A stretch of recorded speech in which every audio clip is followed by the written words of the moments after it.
Cloud. इंशाल्लाह morning class में भी क्लास हुआ करेगी। जी, क्वेश्चन ये है कि अच्छा, मैं इससे पहले ये क्वेश्चन स्टार्ट करने से पहले मैं आपको ये बता देना चाहता हूँ कि ये जो आपकी हार्मोन्स हैं जो कि जीआईटी से रिलीज होते हैं, इनमें जो मोस्ट इंपॉर्टेंट हार्मोन जो आपने याद करने हैं वो पांच हैं। वो गैस्ट्रिन, सेक्रेटिन, कोलिसिस्टोकाइनिन, और ये जो हार्मोन है, और सोमैटोस्टेटिन और गैस्ट्रिक इनहिबिटरी पॉलीपेप्टाइड। ये पांच हार्मोन जो हैं ये बहुत इंपॉर्टेंट हैं जो कि आपने याद करने हैं। तो गैस्ट्रिन जो है ये किन सेल से प्रोड्यूस होता है? गैस्ट्रिन आपका जी सेल होते हैं स्टोमक में, और ड्यूडेनम में, मोस्टली ड्यूडेनम में होते हैं, ये प्रोड्यूस करते हैं गैस्ट्रिन। और गैस्ट्रिन का काम क्या है? ये गैस्ट्रिक एसिड की सिक्रेशन करवाता है, और मोटेलिटी को, ये बहुत इंपॉर्टेंट वर्ड है, मोटेलिटी को ये इंक्रीज करता है। तो सबसे इंपॉर्टेंट बात जो इसमें है, ये एसिड को तो सक्रीशन करवाता है, HCl की तो सक्रीशन करवाता ही है, मगर जो इंपॉर्टेंट बात है वो ये है कि ये गैस्ट्रिक मोटिलिटी को इंक्रीज करता है, ये बहुत इंपॉर्टेंट है। सेक्रेटन, ये जो है ये ड्यूडेनम में एस सेल्स होते हैं, उधर से ये प्रोड्यूस होता है सेक्रेटन, और एस सेल से ये प्रोड्यूस होता है, और ये काम क्या करता है? ये इस आपकी गैस्ट्रिक एसिड सक्रीशन जो है वो कम करवाता है, लेकिन पेंक्रियाज की सिक्रेशन को इंक्रीज करवाता है। ये भी इंपॉर्टेंट है कि इसका इनहिबिटरी सिक्रीटन समाल एस सेल से प्रोड्यूस होता है, सिक्रीटन समाल करवाता है, यानी कि कम करवाता है, समाल में इसलिए बोल रहा हूँ, कम करवाता है कौन सी सिक्रीशन? एसिड सिक्रीशन, HCl को कम करवाता है, लेकिन ये बाइकार्बोनेट HCO3 की सिक्रीशन ज्यादा करवाता है। कोलिसिस्टोकाइनिन, जो कोलिसिस्टोकाइनिन है ये आपके आई सेल होते हैं ड्यूडेनम में, उधर से ये प्रोड्यूस होता है, और ये गाल ब्लैडर की कंट्रैक्शन, ये बहुत इंपॉर्टेंट वर्ड है, ये गाल ब्लैडर की कंट्रैक्शन को इंक्रीज करवाते हैं। अगर गाल ब्लैडर की कंट्रैक्शन देखें, ये आपका स्टोमिक है, और ये आपका लीवर है, और ये गाल ब्लैडर है, ठीक है। और ये आपकी इधर से जो सक्रीशन आ रही हैं वो आ रही हैं आपके बाइल जूस आता है आपका। तो ये जो आपका कोलिसिस्टोकाइनिन है, ये आई सेल होते हैं इधर ड्यूडेनम में, ये ड्यूडेनम में, इधर से ये जेजेनम में, इधर से ये प्रोड्यूस होता है, और ये कंट्रैक्शन करवाता है किसकी? ये गॉल ब्लैडर की, और उससे फिर आपकी सक्रीशन जो बाइल जूस है वो ड्यूडेनम में आता है। पैंक्रियाटिक एंजाइम सक्रीशन भी करवाता है, ठीक है, उसकी सक्रीशन भी करवाता है। और गैस्ट्रिक इम्पेंडिंग, उधर से ये इसको करवाता है, जो कंटेंट होता है स्टोमक का उसको आगे पुश करवाता है, और उधर से कहता है भाई गॉल ब्लैडर सक्रीशन प्रोड्यूस करो, ताकि जो फूड है उसको, उसमें जो फैट है उसे डाइजेस्ट किया जा सके। तो इसमें जो इंपॉर्टेंट बातें थी वो आपने क्या इसमें क्या आपने समझी? सबसे पहले गैस्ट्रिन है, गैस्ट्रिन ने इधर से HCl की,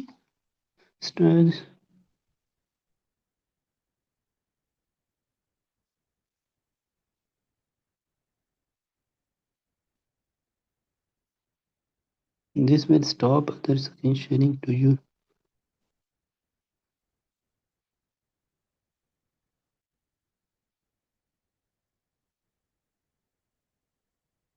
तो सबसे इम्पोर्टेंट बात ये है कि जो गैस्ट्रिन है उसने सक्रीशन, उसने जी से गैस्ट्रिन है, उसने HCl की सक्रीशन इंक्रीज करवाई।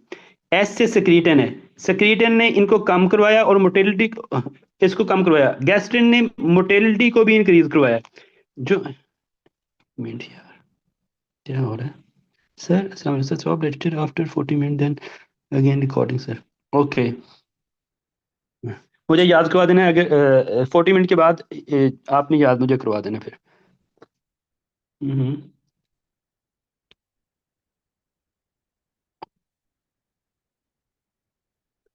अच्छा, उसके बाद है आपको कोलिसिस्टोकाइनिन।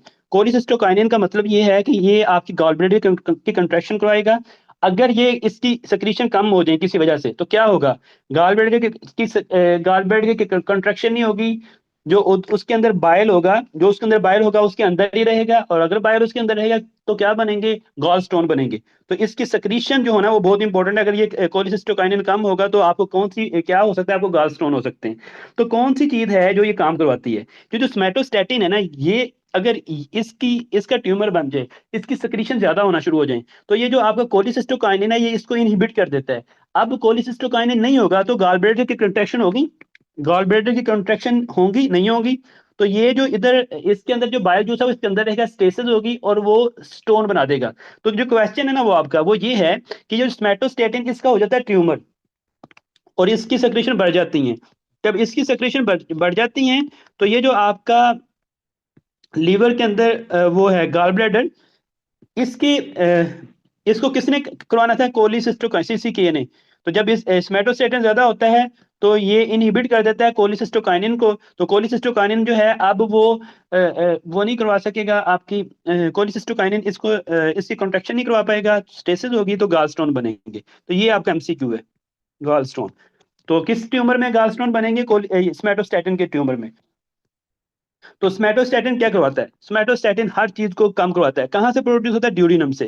ड्यूडिनम के कौन से सेल होते हैं? डी सेल होते हैं। तो स्मेटोस्टेटिन जो है ये इधर से प्रोड्यूस होता है, डी सेल होते हैं इधर, उनसे प्रोड्यूस होता है और सबको इनहिबिट करता है, हर चीज को इनहिबिटर है। ये आपका स्टोमक की सेक्रेशन कम करवाएगा, गैस्ट्रिन कम करवाएगा, गैस्ट्रिक एसिड सेक्रेशन कम होगी, मोटिलिटी कम होगी, पैंक्रियाटिक और सारी सेक्रेशन कम करवाएगा। तो ये कोलिसिस्टोकाइनिन को कम करवाएगा और उसकी वजह से फिर आपको गॉलस्टोन होंगे। उसके बाद है गैस्ट्रिक इनहिबिटरी पॉलीपेप्टाइड। इसमें ये केएसएल होते हैं, ड्यूडिनम में उससे प्रोड्यूस होता है। लेकिन जो इसकी इंपॉर्टेंट बात है वो ये है कि ये गैस्ट इस जीआईपी जो है वो इंसुलिन सेक्रेशन को इंक्रीज करवाता है, बस इतनी ही बात। बाकी ये गैस्ट्रिक एसिड सेक्रेशन कम करवाता है। लेकिन इसकी जो इंपॉर्टेंट बात है वो ये है कि ये इंसुलिन सेक्रेशन इंक्रीज करवाता है। तो ये बात इसको आपने इधर याद रखनी है, जीआईपी गैस्ट्रिक इनहिबिटरी पॉलीपेप्टाइड की। सोमैटोस्टेटिन की आपने एक ही बात याद रखनी है कि ये इनहिबिटरी है, इसने सबको कम करवाना है, ठीक है। कोलिसिस्टेकाइनोन की आपने एक बात जो इंपॉर्टेंट है वो याद रखनी है कि इसने गॉल ब्लैडर की कंट्रैक्शन करवानी है, ठीक है। और गॉल ब्लैडर तो अगर इसका सोमैटोस्टेटिन का ये सोमैटोस्टेटिन का ट्यूमर हो गया तो ये इसकी सक्रेशन को कम कर देगा और इसकी सक्रेशन कम होने से आपकी गॉल ब्लैडर की कंट्रैक्शन नहीं होगी तो आपको गॉल स्टोन बन जाएंगे। तो ये इसका इंपॉर्टेंट बात याद रखने वाली है। जो सेक्रेटिन है वो आपने जो गैस्ट्रिन है वो आपने ये याद करना है कि ये गैस्ट्रिक एसिड की सेक्रेशन को इंक्रीज करता है, ठीक है। जी सेल होते हैं, इसके जी सेल आपने याद करने हैं कि यह कहाँ सिक्रीट होता है। जी सेल का ट्यूमर भी हो जाता है, गैस्ट्रिनोमा जिसे कहते हैं। ये आपके ड्यूडिनम में जी सेल होते हैं या स्टोमक में होते हैं, पाइलोडिक रीजन में तो इससे फिर आपकी ये गैस्ट्रिक एसिड की सिक्रेशन इंक्रीज करवाता है। जो सबसे इंपॉर्टेंट बात है इसकी है वो है ये गैस्ट्रिक मोटिलिटी को भी इंक्रीज करवाता है, ठीक है। और म्यूकोजल ग्रोथ भी इससे ही होती है। लेकिन जो इंपॉर्टेंट बात है वो ये है कि मोटिलिटी को इंक्रीज करवाता है, मोटिलिटी को इंक्रीज करवाता है, ये इंपॉर्टेंट बात है। और गैस्ट्रिक एसिड एचसीएल की प्रोडक्शन करवाता है। तो हमने एचसीएल की इसको रोकना है। तो रोकेंगे किस तरह? सेक्रेटिन। सेक्रेटिन जो है वो एचसीएल गैस्ट्रिक एसिड सेक्रेशन कम करवाता है, यानी कि उल्ट काम करता है गैस्ट्रिन के। और पैंक्रियाटिक की सेक्रेशन इंक्रीज करवाता है। तो ये आपके हार्मोन है जिनको जो जीआईटी के हैं, जो बहुत इंपॉर्टेंट है, जिनको आपने याद करना है। अब हम ये एमसीक्यू करेंगे। अ 50-year-old female present with the abdominal pain, diarrhoea, weight loss, her serum somatostatin level is high, is elevated, highly elevated, यानी कि और further evaluation reveal biliary stone, suppression of which of the following hormone is most likely responsible for biliary stone। उसने बात ये की है कि आपका जो सोमैटोस्टेटिन है उसका लेवल हाई है, यानी कि उसका ट्यूमर है जो जो आपके ये जो सेल्स हैं सोमैटोस्टेटिन के, ये डी सेल हैं, इनका ट्यूमर है और ये एक्सेसिव प्रोड्यूस कर रहे हैं ये सोमैटोस्टेटिन को और वो इनहिबिट कर रहा है आपके कोलिसिस्टिकोइनिन को। इसकी सेक्रेशन कम हो रही है तो गॉलब्लैडर की कंट्रैक्शन नहीं हो रही, तो उसकी वजह से आपको स्टोन बन रहे हैं। तो यही इसका आंसर है, ठीक है। इसकी रीजन लिखी हुई है, आप पढ़ लीजिएगा। तो किसकी सेक्रेशन कम हो रही है? कोलिसिस्टोकाइनिन की। तो वो कहता है somatostatin inhibit secretion of the cholecystokinin which normally stimulate gall bladder contraction, elevated somatostatin level impair gallstone contraction leading to biliary stasis and stone formation। कमाल लिख दी है। और अगर हमारे टेक्स्ट आप इस बुक में जो हमने डायग्नोस्टिक टेट्रेड लिखे हुए हैं उसको वो पढ़ेंगे तो आपको पता होगा, elevated somatostatin, suppression of cholecystokinin, impaired gall bladder contraction, तो क्या होगा? आपको biliary स्टोन होंगे। कमाल लिखा हुआ है वैसे। उसके बाद है आपका उसके बाद जो दूसरा एमसीक्यू है उसको रीड करने से पहले हम इसको करेंगे कि आपकी एक्रोमेगाली क्या होता है, ठीक है। ये एक बंदा आप देख रहे हैं कितना खूबसूरत सा पर्सन है ये, ठीक है। मगर इस इतना खूबसूरत है, इसके प्रोमिनेंट फोरहेड है, तो आप देख रहे हैं अगर किसी पर्सन का प्रोमिनेंट फोर हेड हो, इनलार्ज नोज हो, कितना उसका नोज खूबसूरत बड़ा सा नोज बना हुआ है, आपको दिखा रहा है कि भाई इस तरह इंडिया का नोज है, इससे डट के रहना। इन लार्ज लिप्स, और टंग है, जुबान इसकी बहुत लंबी है जिस तरह के इंडिया मीडिया की है। और इन लार्ज लिप्स, इसके लिप्स। अच्छा, ये जो होते हैं ना, क्या नाम है, कुछ लोग खूबसूरती के अपने मेयार होते हैं। जो ये इधर लोग हैं अफ्रीका में, उनकी खूबसूरती जो है ना, वो आपको पता है उनके लिप्स जितने बड़े हों उतनी बड़ी खूबसूरती होती है, जितना वो किए हों। और आजकल तो कुछ जो वो लिप्स फिलर भी करवा लेते हैं, तो बड़े से उनके होंठ हों और लंबी जुबान हो। जितनी लंबी जुबान होगी उतनी मुश्किल, उतनी उलझने ज्यादा होंगी। जितनी अच्छी जुबान लंबी जुबान वालों की उलझने ज्यादा होती हैं, क्योंकि उनकी टाँटा जो होती है उनको हमेशा परेशान करके रखती है। तो लंबी जबान है और बड़े होंठ है। प्रोमिनेंट चिन एंड फोरहेड, ये इंपॉर्टेंट वर्ड है इधर। प्रोमिनेंट चिन और जा इसका बहुत बड़ा होता है। ठीक है, जा बहुत बड़ा, और इसका जॉ इस तरह, मुंह इस तरह उसने निकाला होता है, और उसकी जो है चिन है वो भी बड़ी होती है। तो जुबान को छोटा रखना चाहिए जी, ये बहुत बड़ी बात है। जिसने अपनी जुबान छोटी रख कर ली ना, वो कामयाब है। यानी कि उसने अपना ज्यादा टॉक, जो लोग ज्यादा होशियार बनने की कोशिश करते हैं ना, चालाक बनने की कोशिश करते हैं, वो ज्यादा परेशान रहते हैं, क्योंकि उनकी बातें उनको हमेशा उलझनों में उलझाए रखती हैं। तो इसके साथ नसीहत भी है। तो उसकी सबसे इंपॉर्टेंट बात है लार्ज जा, चिन, प्रोमिनेंट फोरहेड, इन लार्ज टंग। तो ये उसके कुछ फीचर्स हैं। और तो की फाइंडिंग क्या होती है आपकी इस, और ये किस में होता है?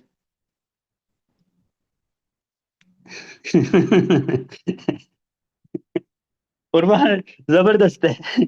लार्ज, अच्छा, इन लोगों में जो होता है वो लार्ज हैंड होते हैं, इनका हैंड बहुत बड़े होते हैं, और फिट इनके बहुत बड़े होते हैं। तो इनका जो एमसीक्यू आता है ना, वो पता है किस तरह आता है? ये सारी बातें की होती हैं लेकिन आपको समझ नहीं आ रही होती, इसकी जुबान तो लंबी है और क्या लंबा है। तो उसके जो उसकी जो वो कहता है कि जी मेरे शूज जो थे मैंने जो लिए थे, अब मुझे वो नहीं आ रहे, बड़े फिट होके आ रहे हैं।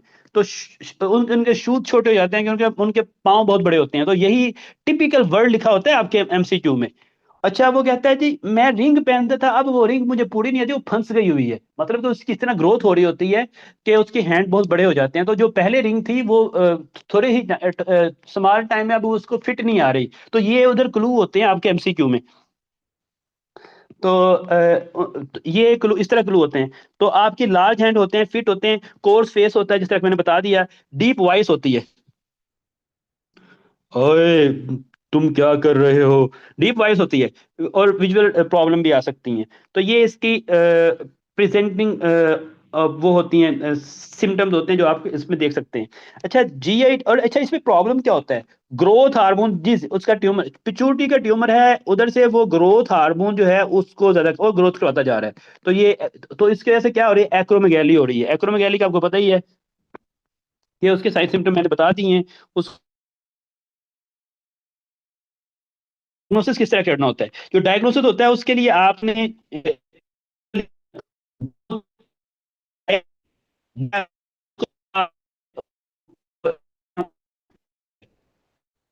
और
अब आवाज आ रही है? मेरी आवाज मुझे पता है बहुत कीमती है। अब आ रही है ना? परेशान होने की कोई जरूरत नहीं है। आई नो मेरी आवाज कीमती है इस वक्त। अच्छा, और जो आपका जो है वो ग्रोथ हार्मोन, जब आप देंगे तो इसने सप्रेस करना था आपके किसको? नॉर्मली ये सप्रेस कर देता है ग्रोथ हार्मोन की सेक्रीशन को, लेकिन इसमें आप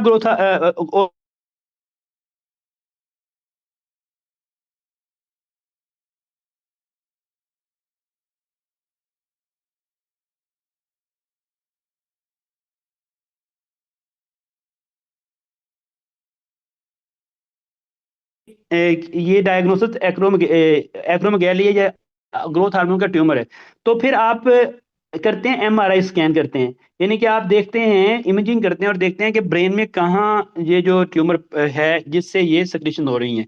तो मैंने आपको बताया कि डायग्नोसिस किस तरह करना है। आपने IGF insulin like growth factor check करना होता है। अगर ये पॉजिटिव आ जाए, अगर ये पॉजिटिव आ जाए, तो फिर आपने एक और टेस्ट करना होता है। आपने ग्लूकोज ओजीटी करना होता है, ओरल ग्लूकोज टॉलरेंस टेस्ट करना होता है। ये करने पे होना ये चाहिए, नॉर्मली ये होता है कि जब आप ग्लूकोज देते हैं तो ग्रोथ हार्मोन की सेक्रेशन कम हो जाती है। अगर ये ना हो, सप्रेस ना हो ग्रोथ हार्मोन की सेक्रेशन, तो इसका मतलब है आपका डायग्नोसिस कंफर्म हो गया कि इसको ग्रोथ हार्मोन की ओवर सेक्रेशन है। अब आपने देखना होता है कि ग्रोथ हार्मोन की सेक्रेशन तो ऊपर उसका पिट्यूटरी पड़ा हुआ है उधर से होगी, तो उसके लिए आप फिर इमेजिंग करते हैं, आप एमआरआई करते हैं, और एमआरआई करके ब्रेन में देखते हैं कि वो कहाँ पड़ा हुआ है। तो ये इसका वो वर्कअप है जो कि आपने करना होता है। ट्रीटमेंट में ये है कि जहां वो ट्यूमर है ब्रेन के अंदर उसकी सर्जरी कर दें, या ऑक्सीडियोटाइड भी आप दे सकते हैं, या ये मेडिकल ट्रीटमेंट है ऑक्सीडियोटाइड एंड पेगविजोमेंट।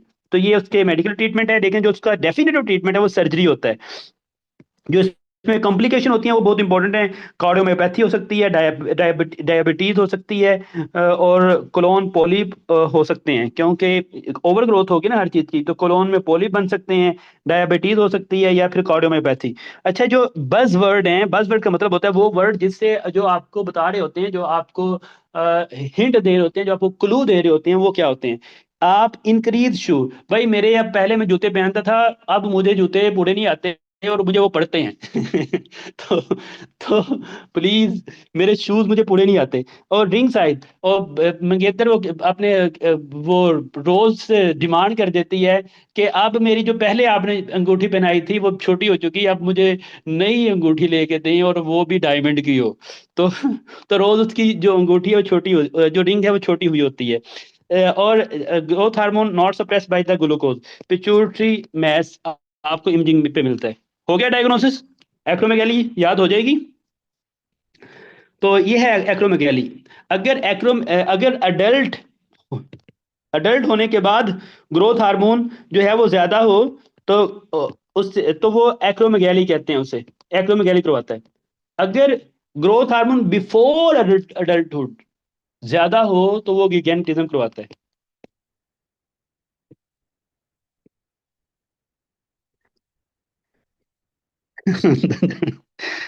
तो हाँ, तो भी नोज भी बड़ा होता जा रहा होगा ना, जो जो आप फिर आप कहेंगे ओ हो, तुम्हारा नोज तो बहुत खूबसूरत लग रहा है बहुत, और तुम्हारे लिप्स कमाल। तो रोज आप तारीफें किया कीजिएगा, तो अच्छी बात है ना। ये बातें आपको नहीं भूलेंगी। अब तो और उसके बाद द पेशेंट इन, अच्छा इसको हम एम से राखी सवत्ती। वो आपने देखा नहीं है कि वो एक इंडियन वो रेसलर है या बॉक्सर है, उसके मुझे नाम नहीं याद, वो उसको एक्रोमेगैली है।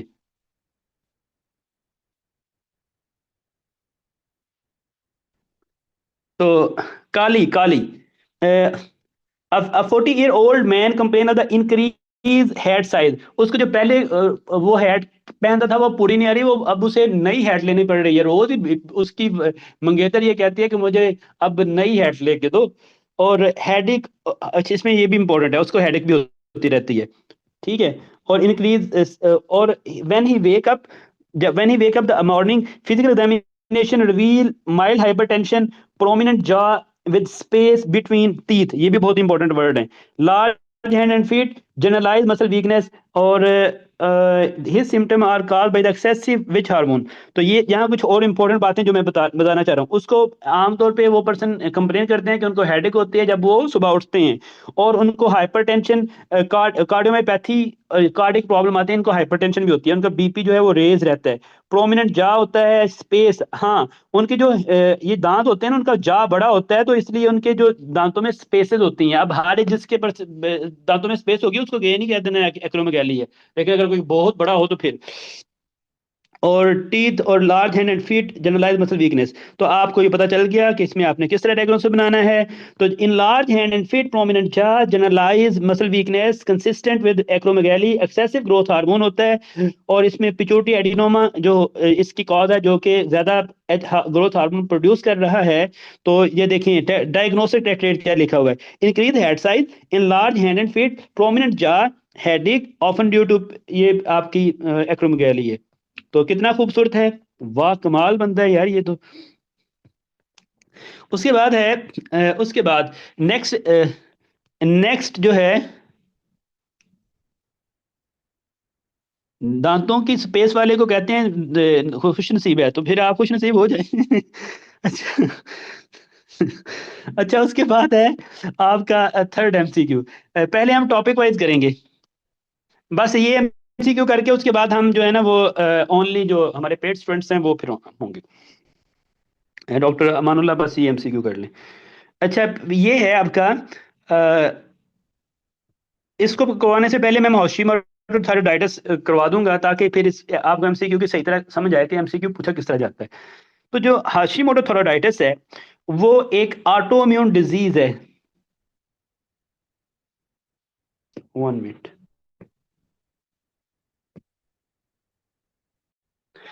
जो जो आपकी जो आपकी थायराइडाइटिस होती है हाशिमोटो, हाशिमोटो इतनी हाशिमोटो है, हाशिमोटो थायराइडाइटिस।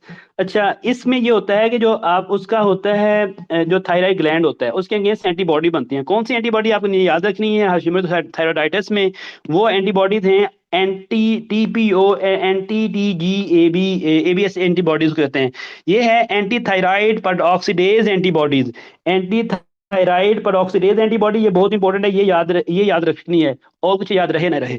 उसके बाद आपकी anti thyroglobulin globulin antibody, TG antibody. ये इसमें उसको डिस्ट्रॉय करती हैं, डिस्ट्रक्शन काज करती हैं, डैमेज करती हैं आपके थायराइड फॉलिकल को। तो होता क्या है, स्टार्ट जब ये अटैक करती हैं थायराइड ग्लैंड पे, तो जो पहले से बना हुआ जो T4 होता है वो रिलीज होता है, तो फिर तो वो आपके ब्लड में आता है, तो आपको हाइपरथायराइडिज्म हो जाता है। तो आपको सिम्टम होते हैं हाइपरथायराइडिज्म में। लेकिन अब वो तो ये तो स्टोर्ड है, वो रिलीज हुआ, तो स्टार्ट में आपको हाइपरथायराइडिज्म होता है, उसके साइन सिम्टम आते हैं। लेकिन बाद में क्या होता है, अब जो फोलिकल थे वो तो डैमेज हो चुके हैं, जो स्टोर था वो ब्लड में आ चुका, तो अब नया तो बना नहीं सकता, तो लेट स्टेज पे आपको हाइपोथायराइडिज्म होता है। तो जो हाशिमो थायराइडाइटिस के पेशेंट होते हैं उनमें एंटीबॉडीज बनती हैं, कौन सी? Anti TPO, anti thyroid peroxidase antibodies, anti thyroglobulin antibodies. ये डिस्ट्रॉय करती हैं, डैमेज करती हैं आपके ग्लैंड्स को, थायराइड फॉलिकल को। जो बना हुआ प्रीपेयर्ड जो आपका T4 होता है वो आता है, तो आपको पहले हाइपरथायराइडिज्म होता है, और उसके बाद क्योंकि वो डैमेज हो चुका है आपका थायराइड ग्लैंड, तो उसको आप हाइपोथायराइडिज्म होगा। तो ये इसकी वो है। जो मोस्ट कॉमन इसमें एपिडेमियोलॉजी है वो ये है कि फीमेल, इसमें आमतौर पे ये फीमेल होती हैं, मेल भी हो सकता है लेकिन फीमेल मोर कॉमन है, और ये मिडिल एज फीमेल होती है। मोस्ट कॉमन कॉज जो है वो आयोडीन सफिशिएंट एरिया, ये हाइपोथायराइडिज्म की अगर आपसे कोई पूछे, वैसे तो हाइपोथायराइडिज्म किन लोगों में होता है? हाइपोथायराइडिज्म उन लोगों में होता है जिनमें आयोडीन की डेफिशिएंसी होती है। लेकिन अगर आयोडीन एफिशिएंट हो, तो उन इलाकों में जो मोस्ट कॉमन कॉज है हाइपोथायराइडिज्म की वो हाशिमोटो थायराइडाइटिस है। बहुत इंपॉर्टेंट बात है, जिनमें आयोडीन की डेफिशिएंसी नहीं है। इसमें फिर वही अगर हाइपोथायराइडिज्म हो गया आपको, जो कि हाशिमोटो थायराइडाइटिस में होता है, तो फिर आपको हाइपोथायराइडिज्म वाले सिम्टम भी आने चाहिए। वो क्या है आपको पता है? जिन लोगों को हाइपोथायराइडिज्म होता है उनका वेट गेन होता है। मुझे याद है कि हम एक तबलीगी जमात में गए, तो एक तबलीगी जमात में एक पर्सन आया हुआ था। वो जब तालीम हो रही होती थी तो वो सोने लगता था, उसे नींद आना, वो एक तो उसका वेट बहुत ज्यादा था, इसमें वेट गेन होता है। दूसरा उसे सर्दी लगती रहती थी, उसने गर्मियों में भी वो जो है ना वो लिया होता था, लेफ लिया होता था। तो और उसको नींद बहुत आती थी क्योंकि वो फटीग रहते हैं और उसको वो उतने हाइपर एक्टिव नहीं होते, तो वेट गेन होता है और कोल्ड इंटॉलरेंस होती है, और वो सोता रहता था, स्लीपी स्लीपी होते हैं, एक्टिव नहीं होते इतने। तो बाकी ये है कि कॉन्स्टिपेशन, तो ब्रेडिकार्डिया होगा क्योंकि T4 जो है वो टैकीकार्डिया करवाता है, तो इनमें ब्रेडिकार्डिया होगा। ड्राई स्किन होती है इनमें, और पेनलेस गॉइटर होते हैं, और हेयर लॉस भी होता है। तो ड्राई स्किन, और इनके जो वो होते हैं ना आईब्रो, ये इनकी आई है, तो इनके जो ये वाले डिस्टल आईब्रो होता है वो झड़ चुके होते हैं, वो नहीं होते, इधर ही बस बाल होते हैं, ये इधर वो नैरो हो चुके होते हैं इनके जो आईब्रो होते हैं। तो ब्रेडिकार्डिया हार्ट पे ये इफेक्ट आएंगे। तो ये तो हाइपोथायराइडिज्म के आपको साइन सिम्टम पता ही हैं। तो हाइपोथायराइडिज्म में जो लोग होते हैं वो हाइपर एक्टिव नहीं होते, उनका दिल भी कम धड़कता है, वो स्लो स्लीपी होते हैं, उनको वो फटीग रहते हैं, उनको फटीग और उनके मसल पेन भी होती रहती है, और वेट गेन होता है, कोल्ड इंटॉलरेंस होती है, कॉन्स्टिपेशन। हाइपरथायराइडिज्म में डायरिया होता है जी, और ड्राई स्किन होते हैं, ये बहुत इंपॉर्टेंट वर्ड है, ड्राई स्किन भी, ये भी बहुत इंपॉर्टेंट है, और पेनलेस गॉइटर भी हो सकता है। उसके बाद जो है लैब्स, लैब्स में क्या फाइंडिंग होती हैं। तो आपको पता है जो हाइपोथायराइडिज्म का पेशेंट होता है उसमें होता क्या है, जो जो आपका पिट्यूटरी है, ये पिट्यूटरी है, ये प्रोड्यूस, सॉरी, आपका जो हाइपोथैलेमस है, हाइपोथैलेमस, ये हाइपोथैलेमस, इसको मैंने इस तरह बना दिया, ये टीएसएच प्रोड्यूस करता है। टीएसएच जो है वो आपके थायराइड ग्लैंड पे आता है, ये थायराइड ग्लैंड है, ये थायराइड ग्लैंड पे, इस पे ये आके प्रोड्यूस करवाता है T4। तो T4 फिर आगे आपका वो देता है फीडबैक। अगर ये जो थायराइड ग्लैंड है ये डिस्ट्रॉय कर चुका हो तो आपका T4 का लेवल क्या होगा, कम हो जाएगा, हाइपोथायराइडिज्म है ना। तो उसके नतीजे में फीडबैक क्या जाएगा, भाई और प्रोड्यूस करो, बॉडी में T4 कम है, तो हाइपोथैलेमस को भी मैसेज आएगा, टीएसएच ज्यादा हो जाएगा फिर। तो हाइपोथैलेमस कहेगा बॉडी में तो T4 कम है, तो मैं ज्यादा प्रोड्यूस करूं। तो इसमें फिर ये होता है कि ग्रोथ हार्मोन, ये T4 तो बन नहीं रहा आपके थायराइड ग्लैंड से, तो ये कम होगा बॉडी में, लेकिन फीडबैक की वजह से आपका टीएसएच जो है हाइपोथैलेमस के ऊपर फीडबैक की वजह से वो रेज कर देगा। तो इसमें आपका टीएसएच जो पहला टेस्ट होता है, most sensitive test in the hypothyroidism, वो आपका टीएसएच होता है। जो best initial test in hypothyroidism वो टीएसएच होता है। उसके बाद आपने T4 करवाना होता है। तो T4 आपका टीएसएच जो है वो ज्यादा आएगा, और जो T4 है वो कम आएगा। उसके बाद आपने ये हाइपोथायराइडिज्म तो हो गया, तो आपको पता चला ये हमारा इलाका तो आयोडीन में बहुत ज्यादा होती है, तो फिर हाइपोथायराइडिज्म क्यों है। तो आपने कहा मोस्ट कॉमन कॉज इन हाइपोथायराइडिज्म तो वो हाशिमोटो थायराइडाइटिस होता है। तो आप फिर क्या करवाएंगे, एंटी टीपीओ, ये एंटीबॉडी चेक करेंगे। तो anti TPO, anti thyroid peroxidase antibody raise की होगी, ये 95% लोगों में ये रेस की होती है।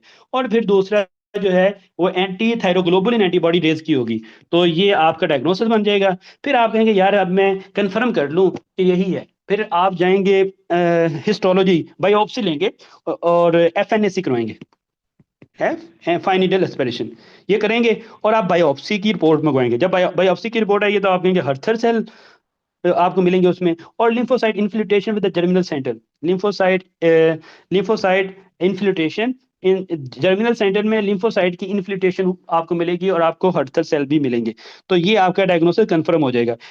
कॉम्प्लिकेशन क्या होती हैं, हाँ, कॉम्प्लिकेशन भी बहुत इंपॉर्टेंट है। थायराइड लिम्फोमा हो सकता है इसकी, इसकी जो कॉम्प्लिकेशन है वो थायराइड लिम्फोमा। तो आपने ट्रीटमेंट क्या देनी है, हाइपोथायराइडिज्म है तो हाइपोथायराइडिज्म आप लीवोथायरॉक्सिन देते हैं, लॉन्ग लाइफ चलती रहेगी। तो ये आपका है हाशिमोटो थायराइडाइटिस के जितने भी एमसीक्यू हैं इसमें से आएंगे, इसमें से बाहर नहीं आएंगे आपका। तो इसमें मोस्ट कॉमन फीमेल में है, और ये मोस्ट कॉमन कॉज है हाइपोथायराइडिज्म की इन इन आयोडीन सफिशिएंट एरियाज। और इसमें आपको साइन सिम्टम आपको पहले ही बताया, लैब में आपको टीएसएच रेज मिलेगा, T4 कम मिलेगा आप, और एंटी टीपीओ एंटीबॉडी पॉजिटिव मिलेगी, एंटी टीजी एंटीबॉडी पॉजिटिव होती है। हिस्टोलॉजी एफएनएसी करवाने पे आपको हर्टर सेल मिलेंगे, lymphocyte infiltration with the germinal centre, आपका डायग्नोसिस जो है वो कंफर्म हो गया। तो आपने उसको फिर लेवोथायरॉक्सिन होल लाइफ के लिए देनी है, और इसकी कॉम्प्लिकेशन थायराइड लिम्फोमा। तो ये हो गया आपका। अब इसको इसका हम करेंगे जो इसका वो था MCQ. A 38-year-old woman present to primary care physician with the complaint of the increased fatigue. यानी हाइपोथायराइडिज्म से। On further review she also report that she has been experiencing of 50 pound weight gain. 50, ये भी hypothyroidism की एक symptom आ गया। Cold intolerance है, सर्दी लगती है उसे बहुत। Constipation over the past few month से उसको कॉन्स्टिपेशन है। On examination she is bradycardic, she has puffy face. ये सारे साइन सिम्टम किसके हैं? हाइपोथायराइडिज्म के। विद पेरी ऑर्बिटल एडिमा भी इसका फीचर होता है। और has thinning of hair, exhibit delayed relaxation of, और ये बहुत इंपॉर्टेंट वर्ड है, ये जो exhibit delayed relaxation of the deep tendon reflexes, ये एमसीक्यू भी आ जाता है। और ये एमसीक्यू है UWorld USMLE, UWorld जो क्यू बैंक है यूएसएमएल के लिए उसका एमसीक्यू है, उसके में फीचर लिखा हुआ था यूनिक फीचर इन हाइपोथायराइडिज्म। तो वो ये है कि delayed relaxation of the deep tendon and without goitre. उसमें गाइटर तो कौन सी, आप उसने पूछा कि what is the most likely diagnosis. तो आयोडीन सफिशिएंट एरिया में जो most common cause of hypothyroidism होती है वो हाशिमोटो थायराइडाइटिस होती है। तो हाशिमोटो थायराइडाइटिस मैं बता चुका हूं, अब आपने इसको कर लेना है। तो फटीग डायग्नोसिस रेट क्या है? Fatigue, weight gain, cold intolerance, in constipation goes to hypothyroidism, and most common cause of hypothyroidism in iodine sufficient area is Hashimoto thyroiditis. I think इसके बाद आपको इसमें कोई भी एमसीक्यू आ गया तो आप इजीली कर लेंगे। T4, लेकिन T4 जो है ना वो मोस्ट इंपॉर्टेंट है। तो इसके बाद है आपका नेक्स्ट एमसीक्यू है, ये बहुत ही इंपॉर्टेंट नेक्स्ट है, वो है कि कोल्ड नड्यूल किस तरह होते हैं और डायबिटिक कीटोसिडोसिस। उसके बाद डायबिटिक कीटोसिडोसिस है हमारा ये वाला, हाँ हाँ, DKA। और DKA को दूसरी जो हमारी कंडीशन होती है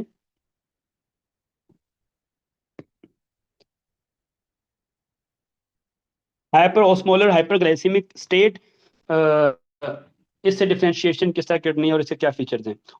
तो स्टूडेंट्स, हमारी जो टीम के मेंबर्स हैं उनके मुझे मैसेज आ रहे हैं